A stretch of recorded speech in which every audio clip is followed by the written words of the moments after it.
કે યુજીની પરીક્ષા જે લેવાઈ હતી પેપર રદ થઈ ગયું છે, વિદ્યાર્થીઓ શું કહી રહ્યા છે?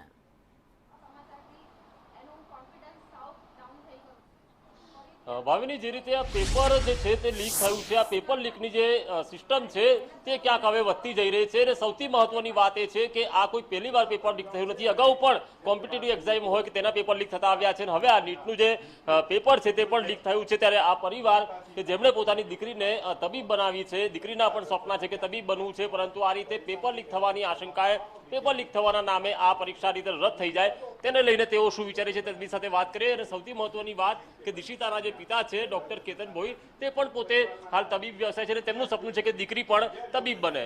કેતનભાઈ, તમે જાતે એક તબીબ છો, સપનું શું હતું કે દીકરી પણ તબીબ બને? જો મારું સપનું એક જ હતું કે મેં BHMS કર્યું હતું, તો મારી એક જ સપનું હતું કે મારી છોકરી BHMS નહીં એની જગ્યાએ MBBS કરે. એના માટે મેં લગાતાર 2 વર્ષ એની પાછળ મેં અને મારી વાઈફ એટલી મહેનત કરી છે અને મારી છોકરીએ બી કન્ટિન્યુઅસ 12 થી 13 કલાકની મહેનત કરી છે અને આ નીટનું પેપર એનું બહુ સારું ગયું હતું. હવે જો આ રીતે કોઈ એજન્સી થ્રુ આ રીતે પેપર ફૂટી ગયું હોય અને કેન્સલ થાય અને નેક્સ્ટ ટાઈમ એક્ઝામ લેવામાં આવે તો ગેરંટી શું કે મારી છોકરી એવી તૈયારી કરી શકશે? કે આજે અત્યારે હું સવારે ન્યૂઝ જોઉં છું ત્યારથી એકદમ ડિસઅપોઇન્ટ થઈ અને એકદમ એ વિચારમાં પડી કે હવે સેકન્ડ ટાઈમ મારી મહેનત થાય કે નહીં થાય. દિશિતા, કેટલા સમયથી તૈયારી કરતા હતા? છેલ્લા 2 વર્ષથી અમે નીટ માટે તૈયારી ચાલુ કરી દીધી હતી, કેમ કે એમાં 11th 12th બેવ હોય છે, તો 2 વર્ષથી મારી લગાતાર મહેનત હતી, એફર્ટ્સ પણ નાખ્યા હતા. 12 થી 13 કલાક ભણતી હતી, પણ છેલ્લે આવું મળે છે તો અમે ડિસઅપોઇન્ટ બહુ થઈ જઈએ છીએ અને એટ ધ એન્ડ કોન્ફિડન્સ બહુ ડાઉન થઈ જાય છે નીટ સ્ટુડન્ટ્સનો. તો હવે આપણે કંઈ કહી નહીં શકતા કે બીજી જે એક્ઝામ આપીશું એટલી સારી પણ જઈ શકશે. બીજી એક્ઝામ આપો તે પણ લીક થશે કે નહીં તે બી તો એક સવાલ છે. એ લીક થવાનો મને ચાન્સ નહીં લાગતો, પણ હોય પણ શકે. અને હવે NTA વાળા એવું કરશે કે નીટનું પેપર એટલું ટફ કાઢી દેશે ને બીજા સેશનનું કે સ્ટુડન્ટ્સ એ કરી જ નહીં શકે. અચ્છા, તો હવે તમારું જે સપનું છે તબીબ બનવાનું હતું, કયા વિભાગમાં તબીબ બનવું હતું તમારે? અમારે MBBS માં જ આગળ જવું હતું અને ડૉક્ટર બનવું હતું. હવે જે રીતે આ નીટના જે સીન ચાલી રહ્યા છે એનાથી મને લાગતું નહીં કે મારું સપનું આગળ જઈ શકશે. તબીબ બનશો કે નહીં એવું લાગતું નથી હવે? મતલબ થોડાક ડિસઅપોઇન્ટમેન્ટ છે કે નીટ એક્ઝામથી કે આવું કંઈ એ નહોતું કે નીટનું પેપર લીક થશે. આવું 24માં પણ થયેલું. તો એ જે 24નું સેકન્ડ એટેમ્પ પેપર હતું એ બહુ ટફ નીકળેલું અને પછી એ લોકોએ 2025માં આખું ક્લિયર કર્યું કે એકદમ ટફ લેવલનું પેપર કાઢ્યું હતું 25નું. તો આ રીતે સ્ટુડન્ટ્સનું જે ફ્યુચર છે આખું ડાર્ક થઈ જાય છે, કશું જ રહેતું નથી અને બહુ ડિસઅપોઇન્ટ થઈ જાય છે. તમે પહેલી વાર આપી રહ્યા છો? હા, અમે પહેલી વાર આપી છે 26ની એક્ઝામ. તમને અગાઉનું પણ તમે જોયું હતું કે અગાઉ પણ આવું થયું હતું એટલે મારે શું કરવું? હા, થયું હતું, પણ મને એવું નહોતું કે પેપર આવું લીક થશે જ. અને 25નું પેપર જોઈને તો મને લાગ્યું કે 26નું પેપર પણ એટલું ટફ નીકળશે.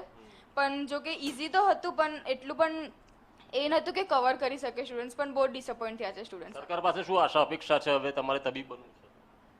એ જ આશા છે કે નીટ કેન્સલ તો ના થવી જોઈએ, પણ જો થશે તો એટલી સારી તૈયારી નહીં રહે અમારી. તમે તો ગૃહિણી છો, તમે તો તબીબ નથી બની શક્યા લગભગ.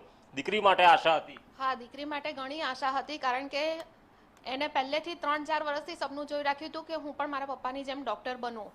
અને આ વખતે લાસ્ટ યરની જેમ ફરીથી આવું થાય તો છોકરાઓ શું કઈ રીતે મહેનત કરી શકે ને આટલા ઓછા સમયમાં ફરીથી એક્ઝામ આવે તો તૈયારી ફરીથી કેવી રીતે મેન્ટલી કઈ રીતે પ્રિપેર થઈ શકે? નાનપણથી જે ડોક્ટર બનવાની રમતી હતી ત્યારે પણ એને ડોક્ટર બનવું? ના, દિશિતાને 9મું 10મું જ્યારે 9 10 ચાલુ કર્યું ત્યારે એને એક સપનું એના પપ્પાને જોઈને એને એવું થયું કે હું પણ મારા પપ્પાની જેમ ડૉક્ટર બનું.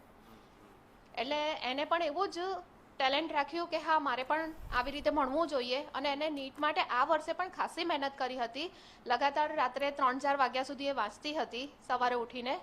પણ હવે આવા સમાચાર મળ્યા પછી સાવ ઢીલી થઈ ગઈ છે કે હવે હું શું કરીશ, ફરીથી એટલી મારાથી તૈયારી થશે કે નહીં થાય.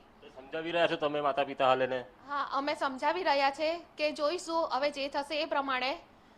આ તો એક વિદ્યાર્થીની જિંદગી સાથે એક રીતનો ખિલવાડ થઈ ગયો છે. જે મહેનત કરવાવાળા છોકરા છે એ બધા જ આવી રીતે અટકી જાય છે.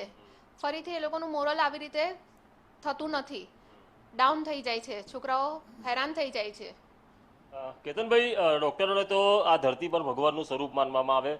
ભગવાન બનતા પહેલા જ પેપર ફૂટી જાય માણસના હાથથી. હવે આમાં તો અમારા હાથમાં કશું છે નથી, બરાબર છે. એક આશા બાંધેલી હતી કે આખો જો છોકરીનું પેપર સારું ગયું છે તો એને હું ડૉક્ટર ગેરંટી સાથે બનાવી શકીશ.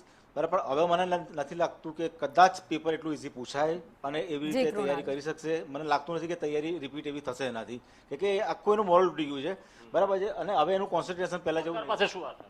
સરકાર પાસે એક એવી આશા છે કે આવી કોઈ એજન્સીનો જો કોઈ બી હોય તો એને સખ્ત એકદમ સજા થવી જોઈએ.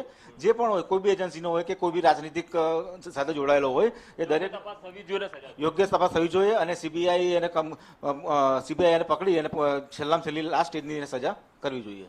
આ છે નીટની એક્ઝામ કરતા જે પરીક્ષાર્થીઓ છે જેને ડોક્ટર બનવું છે અને તેમના પરિવાર કે જેમને પોતાની દીકરીનું અને પોતાનું સ્વપ્ન પૂર્ણ કરવું છે, તેઓમાં ખૂબ જ ગુસ્સો છે અને તેઓ કહી રહ્યા છે કે જેણે પણ આ પ્રકારે પેપર લીક કર્યું હોય તપાસ થવી જોઈએ અને કડકમાં કડક સજા આ જવાબદાર સામે થવી જોઈએ.